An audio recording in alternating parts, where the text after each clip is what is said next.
Bueno, hola a todos, mi nombre es Maricel Ripolone, soy residente de tercer año del Servicio de Neurología del Hospital Escuela Eva Perón y en esta oportunidad voy a desarrollar el enfoque clínico de un paciente con sospecha de ACV para facilitar el manejo y el reconocimiento rápido en la Guardia General. Bueno, a modo de introducción comenzaremos definiendo algunos conceptos básicos e importantes a tener en cuenta. Sabemos que la enfermedad cerebrovascular en sí corresponde a un grupo heterogéneo de trastornos que tienen como característica común la disfunción focal cerebral. Dentro de esta terminología podemos encontrar tanto episodios de enfermedades cerebrovasculares agudas, crónicas, de origen tanto isquémico como hemorrágico.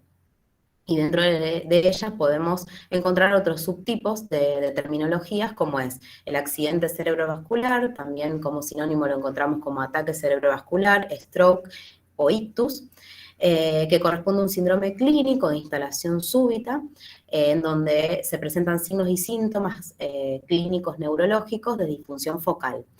En general corresponden a un daño permanente en el sistema nervioso central, ya que, digamos, la causa de base es una anomalía en el flujo sanguíneo cerebral. Esto es lo que lleva a que haya persistencia de la fenomenología clínica más allá de las primeras 24 horas del inicio del cuadro. El AIT, o accidente isquémico transitorio, o AIT o TIA, como se puede encontrar en la bibliografía, corresponde a la misma definición de ACV, con la principal diferencia temporal, digamos, en cuanto a la duración de la clínica.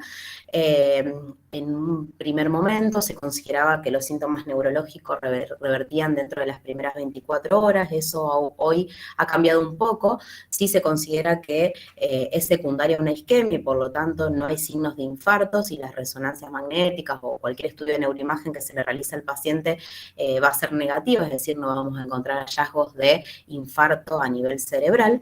Se estuvo evaluando recientemente que con las nuevas técnicas de imagen, sobre todo con las secuencias de difusión y los estudios de perfusión, que un paciente que presenta una IT con una duración mayor a 15 minutos generalmente luego presenta lesiones pequeñas de infartos a nivel cerebral. Entonces, corresponde decir que generalmente la sintomatología revierte dentro de la primera hora y no dentro de las primeras 24 horas. Es importante tener en cuenta que el AIT tiene la misma urgencia que un paciente que se presenta ya, que se instala con un ACV, debido a que todo paciente que presenta uno o más eventos AIT presenta alto riesgo de evolucionar a un accidente cerebrovascular. Por eso es que hay escalas, diferentes escalas que pueden predecir el riesgo de desarrollar un ACV en un paciente con AIT. La más utilizada es la ABCD2.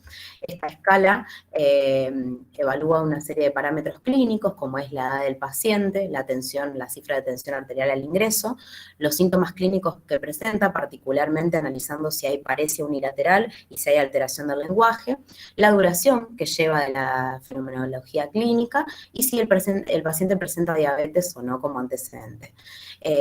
Lo que se tiene en cuenta como corte, una edad mayor a 60 años, una tensión arterial mayor a 140/90, como dijimos, la presencia de paresia y de alteración del lenguaje sin paresia, una duración entre 10 y 59 minutos o más allá de la primera hora, y la presencia o no de diabetes. En base a eso se realiza una serie de puntajes y se atribuye un puntaje total, un valor final a la escala, que de alguna manera categoriza el riesgo a los 90 días de ese paciente de sufrir un ACV.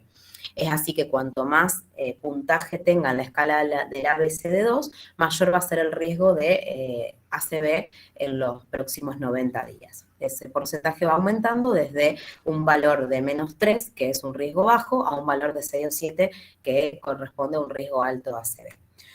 También hay un término a considerar que es el ACV menor, que se está evaluando y considerando recientemente en las guías de la AJA, que en realidad corresponde a cualquier evento de ACV, ya definido anteriormente, pero con la característica que los síntomas neurológicos en general no son incapacitantes, es decir, el paciente no tiene una paresia importante que le imposibilita la marcha, no tiene una alteración del lenguaje que le impida la comunicación, o no tenga alguna alteración alteración visual que obviamente le interfiera con las actividades de la vida diaria.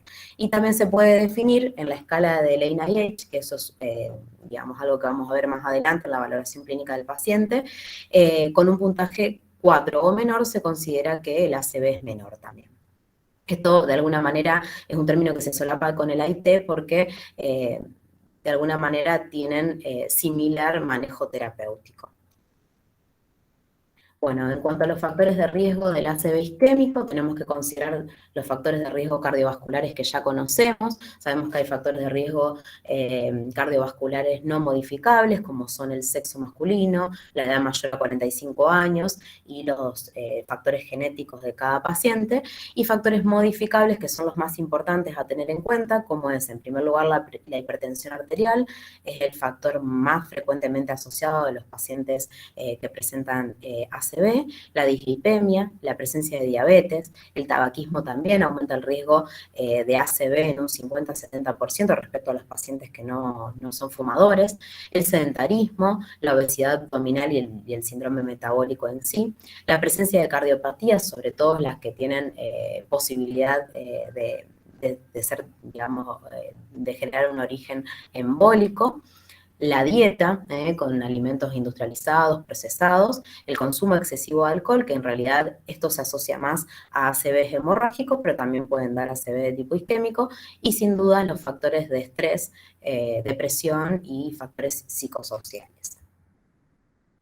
Desde el punto de vista de la epidemiología, es importante saber que es la enfermedad neurológica más prevalente en los pacientes menores de 80 años y que dentro de los subtipos, el isquémico, digamos, es el que se lleva la mayor parte de los casos, corresponde a un 80-85% con respecto al hemorrágico, que son un 15-20% de todos los casos de ACV. Es importante saber que es la segunda causa de muerte después de las enfermedades cardiovasculares y que dentro de los pacientes que mueren por ACV, el 17% ocurren en el primer mes de producido el ACV. Dentro de los pacientes que sobreviven corresponde a la primera causa de discapacidad. Bueno, por todo ello y sabiendo que es el subtipo más frecuente y digamos, el que más vamos a ver en guardia, vamos a hacer el abordaje del ACV isquémico. Bueno, en primer lugar, pueden encontrar muchísimas clasificaciones del ACV desde el punto de vista temporal, de etiopatogénico, bueno, desde el punto de vista de la clínica, pero bueno, la clasificación etiopatogénica TOWS, que es como se denomina, se utiliza con gran frecuencia, ya que muchas veces determina el tipo de tratamiento a seguir y además nos orienta, obviamente, a la causa subyacente de cada tipo de ACV. Hay 5 tipos desde el punto de vista de esta clasificación. Tenemos la aterosclerosis de grandes vasos, la tipo 2 es la de causa cardioembólica, la tipo 3 es la que ocurre, digamos, con los infartos lacunares por oclusión de pequeños vasos, la tipo 4 incluiría todas las causas frecuentes de ACV, y la 5, una causa del llamado ACV, pero también un término nuevo que es el ESU, que lo vamos a ver ahora brevemente. Tener en cuenta eso, que la clasificación del ACV en alguno de estos tipos nos permiten determinar el tratamiento. En cuanto a la aterosclerosis de grandes vasos, tenemos que tener en cuenta que son infartos grandes, justamente, de gran tamaño, que pueden afectar la corteza o también a nivel profundo, y que en general las estenosis de los vasos suelen ser mayor al 50%, o bien puede haber una estenosis menor, en ausencia obviamente de otra etiología, y que el paciente presente 2 o más factores de riesgo cardiovasculares como los que nombramos anteriormente. En cuanto a la clínica, perdón, en cuanto a la clínica, suele ser precedido por una IT y generalmente tiene una clínica de instalación progresiva, paulatina, hasta llegar a la instalación del foco neurológico completo, y tienen una predominancia de aparición en la noche o en las primeras horas de la mañana. El diagnóstico de este tipo de ACV se realiza obviamente con una ecografía Doppler de vaso de cuello o, si está disponible, un angiotac de los vasos intra o extracraneales. Con respecto al TOX2, que es el ACV cardioembólico, corresponden a infartos ya de tamaño mediano, no de tan gran tamaño como el producido por aterosclerosis. Generalmente son bien corticales, también en la corteza cerebral, y la característica es que son múltiples y pueden abarcar diferentes territorios vasculares. Incluso podemos encontrar en la neuroimagen lesiones con diferente tiempo de evolución, o sea, que se van instalando, digamos, en forma asincrónica. En cuanto a la clínica, bueno, se suele diferenciar del producido por aterosclerosis en que suelen aparecer los síntomas en vigilia y no durante la noche, y la instalación es más brusca, en cuestión de minutos u horas, y el paciente muchas veces tiene una leve mejoría posterior de la clínica. Esto puede ser debido al desplazamiento o fragmentación distal del trombo. En cuanto al diagnóstico, debemos detectar las causas cardioembólicas, entonces un electrocardiograma nos va a guiar en la determinación de alguna arritmia que pueda generar una fuente embolígena, un Holter o un ecocardiograma. Dentro de las causas, la principal a tener en cuenta es la fibrilación auricular, pero también puede haber otras causas cardíacas de embolismo, como son la miocardiopatía dilatada, el infarto, digamos, reciente, de menos de 3 meses de evolución, la endocarditis, un tumor o trombo intracardíaco, la prótesis aórtica o mitral y aneurismas de ventrículos izquierdos. En cuanto a la clasificación del TOUS-3, tenemos los infartos ocurridos por oclusión de pequeños vasos, y es lo que se denominan infartos lacunares por, digamos, la disposición que tienen cuando uno lo ve en la neuroimagen. Generalmente son infartos de pequeño tamaño, menos de 1,5 centímetros de diámetro. Suelen ser infartos profundos, o sea, por eso subcorticales, y estos pacientes siempre generalmente tienen factores de riesgo cardiovascular, es decir, se da muy frecuentemente en pacientes hipertensos y diabéticos. Hay 5 síndromes clínicos que puede dar lugar este infarto lacunar y que podemos tenerlos en cuenta. El paciente con un infarto lacunar se puede presentar con una hemiparesia motora pura, con un síndrome sensitivo puro, con un síndrome mixto sensitivo-motor, puede tener también una ataxia sumada a una hemiparesia o la presencia de disartria con una mano torpe.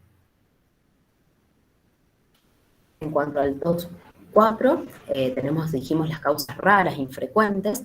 En realidad acá los infartos pueden ser variables, pueden ser pequeños, medianos o grandes, y pueden ser localizados a nivel cortical o subcortical, y se lo cataloga dentro del tipo 4 una vez que se han descartado las causas previamente nombradas, es decir, la causa aterosclerótica, la cardioembólica y la lacunar.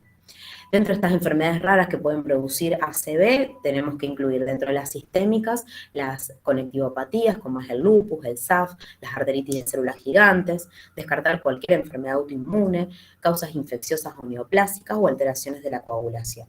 Tenemos que tener en cuenta también la disección arterial, cualquier vasculitis puede producir también un infarto, las causas genéticas como el CAGASIL, el moya-moya, el MELAS, y hasta una trombosis venosa cerebral con menos frecuencia pueden producir un ACV.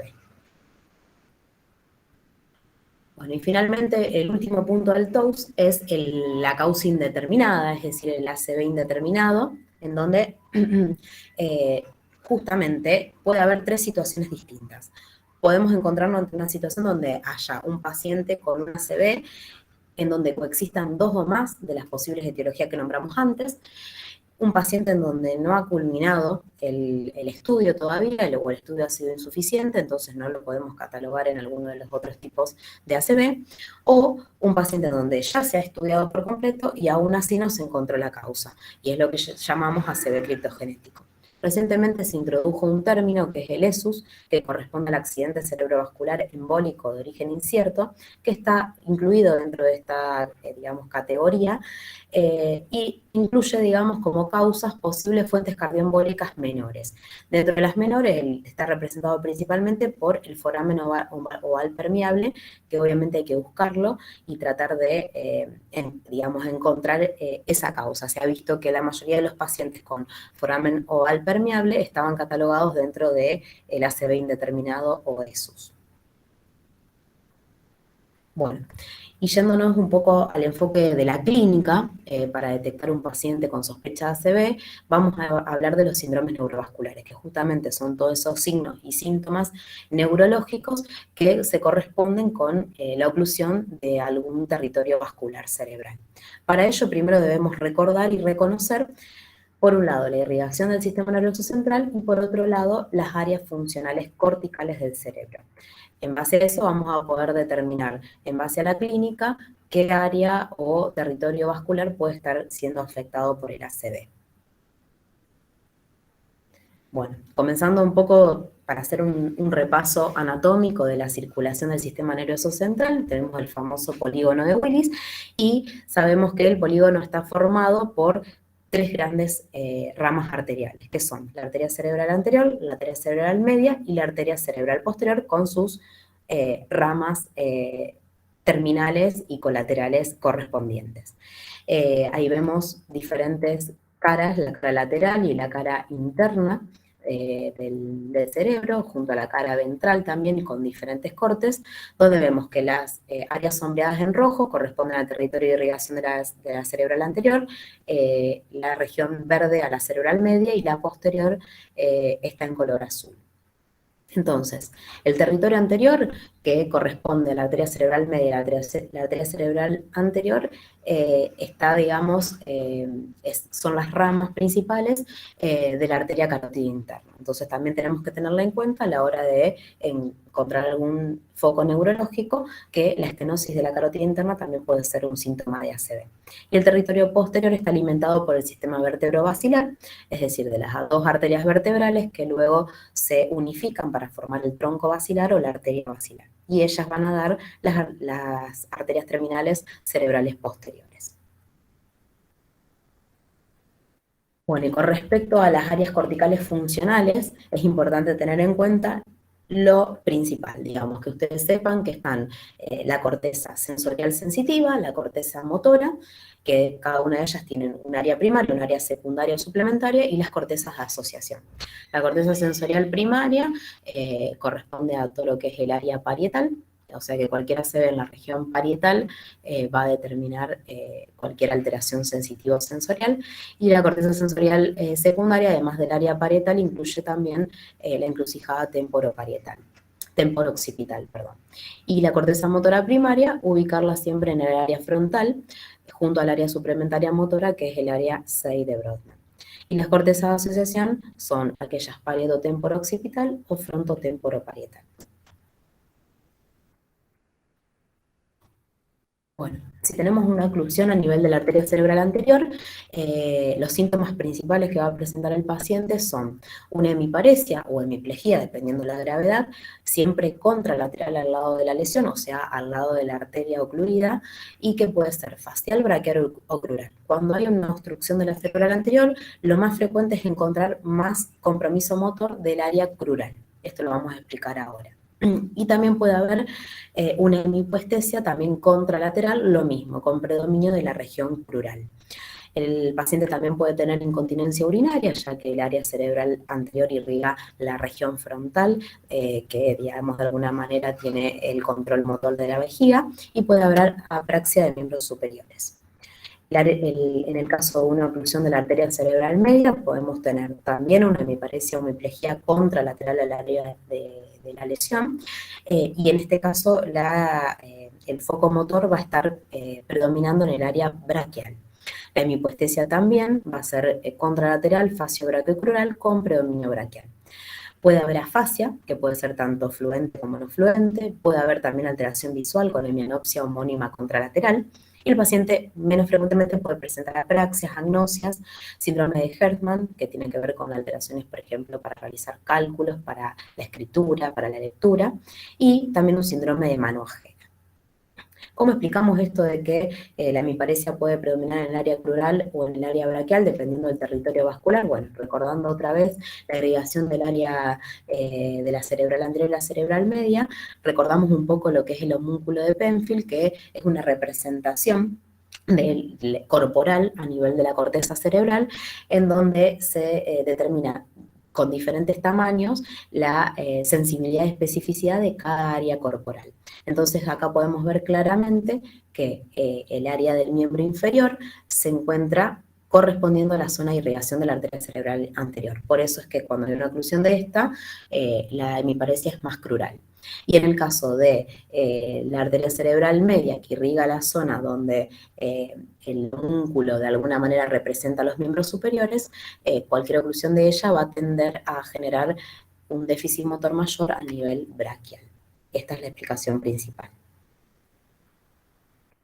Bien, y para terminar, yendo, digamos, con lo que es la oclusión del territorio anterior, yéndonos a los vasos alimentadores del territorio anterior, la arteria carótida interna, su estenosis también u oclusión puede producir los mismos síntomas neurológicos que va a producir la oclusión de la arteria cerebral anterior o media, como describimos recientemente, y también puede producir algo característico que es la maurosis fugaz o ceguera monocular.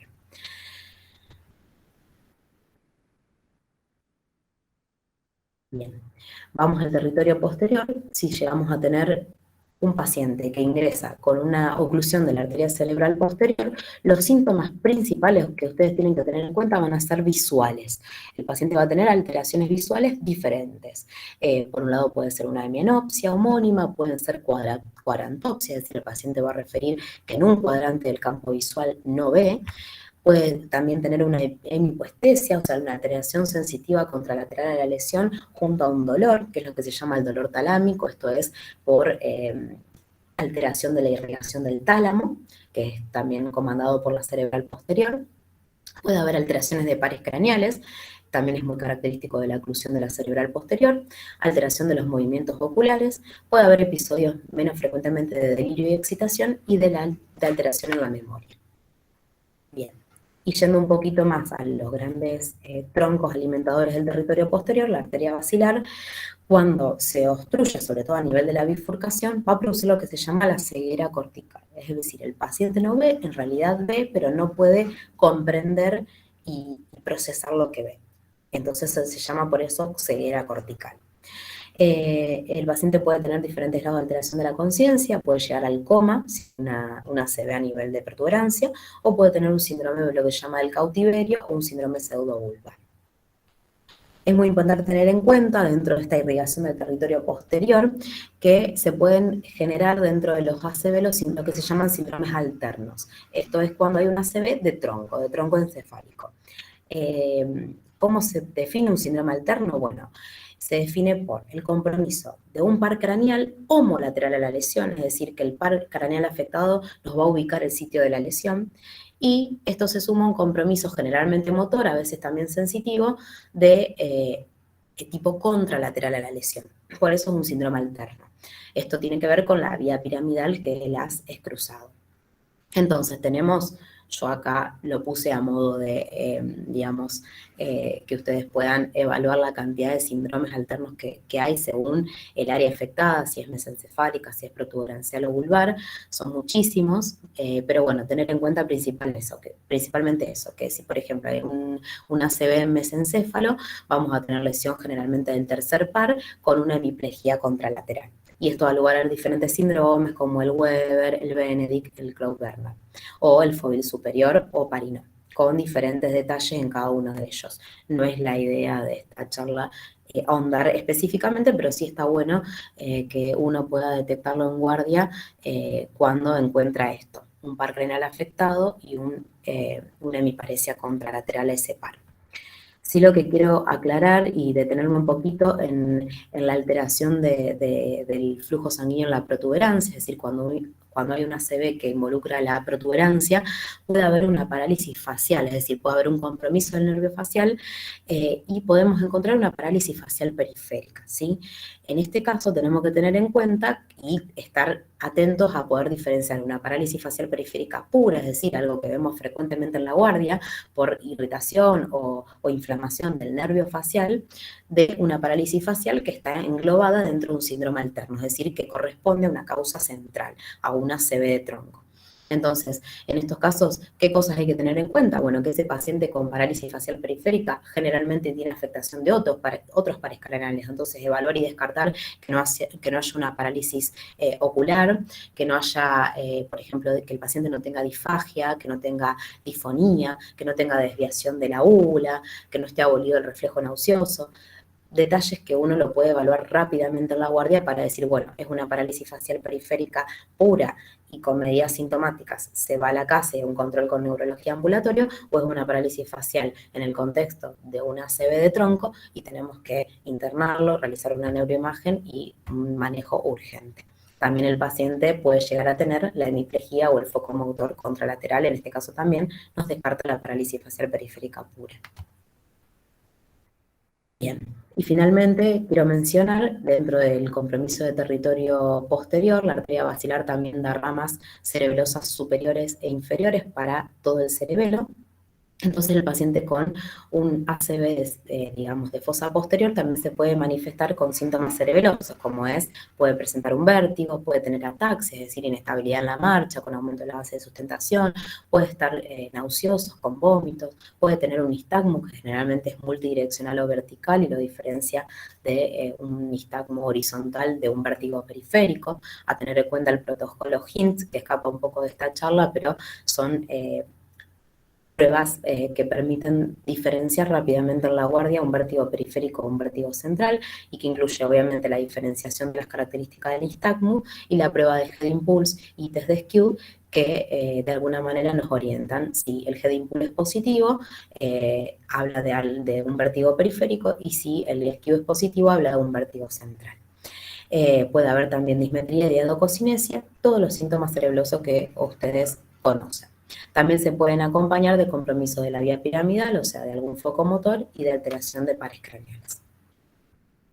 Bueno, por último, me pareció importante apuntar estos síntomas que por ahí no son los habituales, no son el déficit focal, motor, sensitivo que uno está acostumbrado a ver en una ACV, sino que también tener en cuenta que un paciente que se presenta a la guardia con síntomas neuropsiquiátricos solos, sin ningún foco motor o sensitivo, también puede corresponder a una ACV, por ejemplo, un infarto a nivel frontal o parietal en el hemisferio no dominante.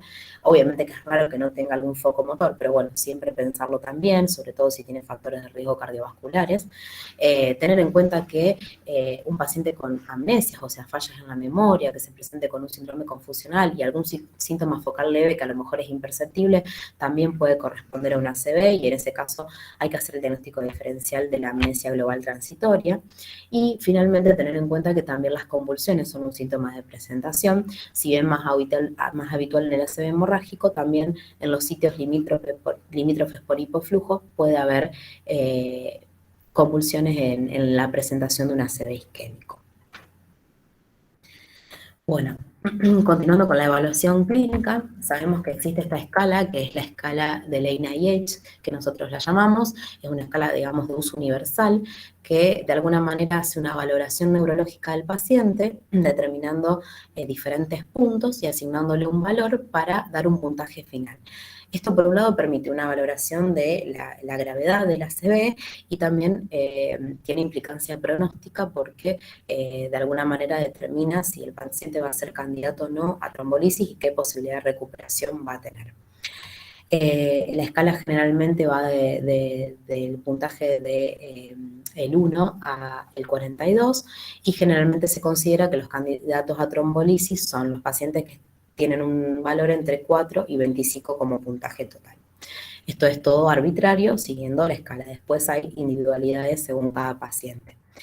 Debemos tener en cuenta que evalúa, por un lado, el nivel de conciencia, haciendo preguntas verbales, evaluando órdenes motoras, también evalúa la mirada conjugada, los campos visuales, si hay paresia facial, si hay paresia en las extremidades, tanto superiores como inferiores, en forma separada, la presencia de ataxia, alteración sensitiva del lenguaje, disartria y finalmente extinción o negligencia o inatención. Tenemos que tener en cuenta, como vemos acá en los parámetros que evalúa, que es pobre la evaluación del territorio de circulación posterior. Entonces, un paciente que se presenta con una ACV de tronco o de fosa posterior, muchas veces puede tener una escala, un valor de Lane IH bajito, porque justamente no evalúa ese tipo de síntomas, y sin embargo puede ser una ACV importante que requiere un manejo agresivo urgente, como por ejemplo una trombolisis. Entonces, tenerlo en cuenta, entre comillas, esta escala, porque bueno, no siempre, en todos los casos, puede ser útil. Entonces, comenzando con el manejo inicial de un paciente donde ya detectamos y sospechamos que puede tener una ACV, importantísimo comenzar con el ABCD de toda urgencia en la guardia, con, digamos, asegurar la vía aérea, ver que el paciente esté alerta, que pueda, digamos, responder a órdenes, asegurar la ventilación y la circulación. Dentro del examen de los signos vitales, el control de la TA y la glicemia capilar, es decir, el hemoglucotest, se debe realizar a todos los pacientes cuando ingresan a la guardia con sospecha de ACV. Esto es importante porque, por un lado, la hipo o la hipertensión, la hipo o la hiperglicemia son factores de mal pronóstico para un paciente con ACV, y por otro lado también, si tenemos desreguladas las cifras tensionales y de glicemia, pueden interferir en el manejo terapéutico posterior, como vamos a ver después. Obviamente que en forma rápida realizar los estudios complementarios que se puedan realizar al alcance del centro de atención en el que estén trabajando, realizar un laboratorio con una rutina mínima, evaluando recuento de plaquetas y coagulogramas para ver el riesgo de sangrado del paciente, función renal, para determinar la posibilidad de administrar o no trombolíticos. Evaluar con un electrocardiograma si el paciente presenta algún tipo de arritmia o especialmente un FA, para ir encontrando la causa posible del ACV, iniciar también un tratamiento específico, y obviamente sin demoras realizar lo antes posible una neuroimagen. Esto es, si nos encontramos en un centro de tercer nivel, la vamos a tener al alcance. Seguramente una tomografía de cráneo simple sin contraste está en todos los efectores de tercer nivel, y si estamos en un segundo nivel hay que solicitar una derivación urgente al efector que cuente con este tipo de estudios. Tener en cuenta siempre la hora de oro, que hay que, digamos, tener en cuenta que cada minuto que pasa es una neurona que se pierde. Así que bueno, con la TAC sería suficiente. Yo puse entre paréntesis la resonancia porque, bueno, obviamente según las últimas guías hablan de que la resonancia, consecuencia de difusión, en general tendría mayor sensibilidad y especificidad que la TAC para detectar incluso a los 35 minutos de iniciado el ACV, pero bueno, sabemos que no la tenemos disponible en todos los centros ni las 24 horas del día, así que en estos casos no se debe demorar el inicio de la terapéutica para realizar estudios más específicos. Con una TAC es suficiente. Bien, y después, a medida de que se vaya contando con los recursos, se irán solicitando otros estudios para determinar la etiología y orientar el tratamiento de cada paciente. Bueno, tener en cuenta que el tratamiento específico del ACV isquémico, idealmente y dentro de los criterios que pueda cumplir el paciente, obviamente porque hay criterios para trombolisis, es lo que, digamos, el tratamiento de elección, podríamos decir, la trombolisis en primer lugar y la trombectomía. Obviamente que los pacientes que no son candidatos a esto son aquellos que, una vez descartado una hemorragia a nivel cerebral, se va a iniciar tratamiento con aspirina y con estatinas a altas dosis, y se controla luego la pauta de descenso por consultorio externo. Volviendo a la trombolisis, bueno, tenemos que tener en cuenta que hay un periodo de ventana para realizarla. Generalmente los pacientes tienen que tener los síntomas, la duración de los síntomas, perdón, entre 3 y 4 horas y media, no más de 4 horas y media, y si se extiende a las 6 horas, en ese caso debemos plantearnos realizar trombectomía. De todos modos, según la última guía de la AJA del 2019, hablan de dos estudios diferentes que extienden la posibilidad de trombectomía y de TPA, de administrar el TPA, la trombectomía entre las 6 y 16 horas y hasta 24 horas, y se está evaluando últimamente la posibilidad de extender la administración de TPA dentro de las 9 horas. Esto es contando obviamente en ese efector con estudios de perfusión cerebral. Tener en cuenta que la dosis del TPA es de 0,9 miligramos kilodosis, con una dosis máxima de 90 miligramos. Se debe administrar el 10% en bolo endovenoso en el primer minuto, y luego el 90% restante de la dosis en una infusión continua durante 1 hora. Y lo que hay que hacer es un monitoreo estricto de la presión arterial y una evaluación neurológica cada 15 minutos, durante la infusión y posterior. Debemos tener en cuenta que todo esto no lo vamos a realizar en una guardia general, ni un médico general, digamos, sin tener un equipo formado previamente. Eso se suele realizar en lo que se llaman las unidades de stroke o de ictus, que, digamos, cuenta con personal capacitado, con un equipo interdisciplinario de enfermeros capacitados, médicos de guardia, neurólogos, neurocirujanos, porque hay posibilidad y riesgo de hemorragia producto de la administración del TPA, así que tienen que estar también al llamado, y obviamente un servicio de camilleros y de diagnóstico por imágenes también disponible las 24 horas para actuar lo antes posible.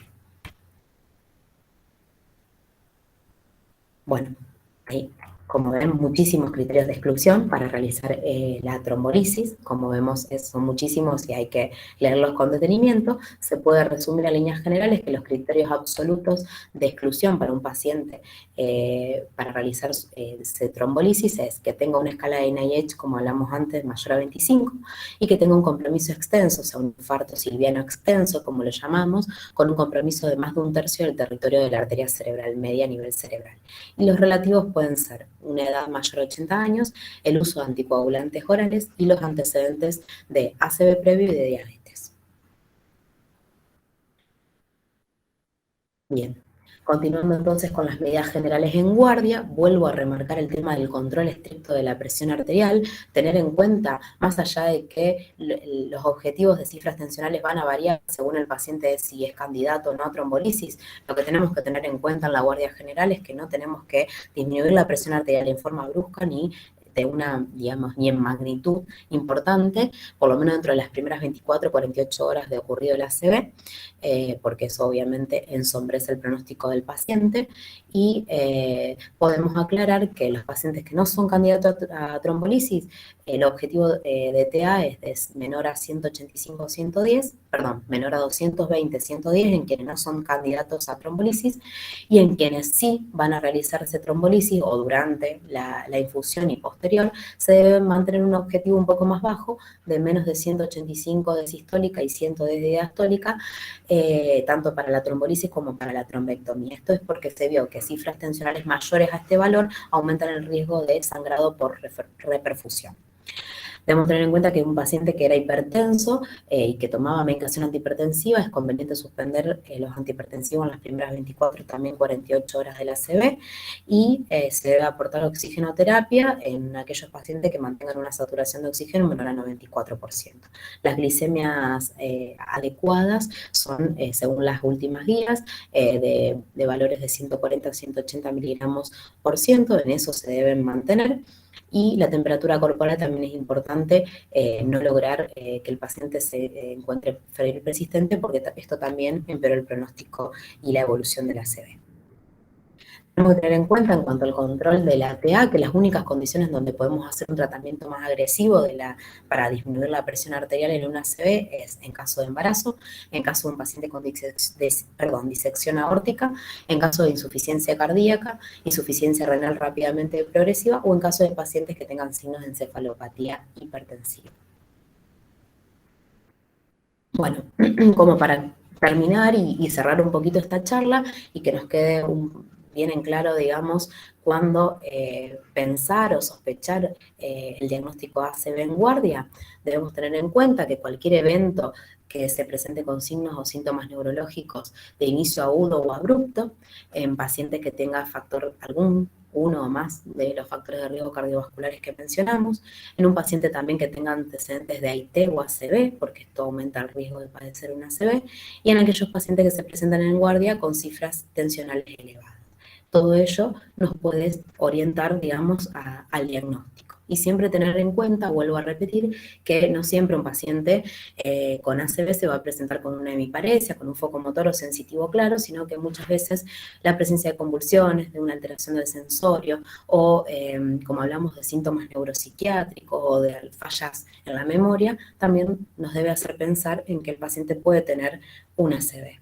Y finalmente aclarar nuevamente recalcar lo de la parálisis facial periférica, que tan frecuentemente lo vemos en la guardia, siempre buscar y descartar que no haya alteración consecutiva de algún otro par craneal o una hemiparesia contralateral, porque en ese caso podemos hacer el diagnóstico diferencial entre una parálisis facial periférica pura de alguna parálisis facial en el contexto de una ACV de tronco.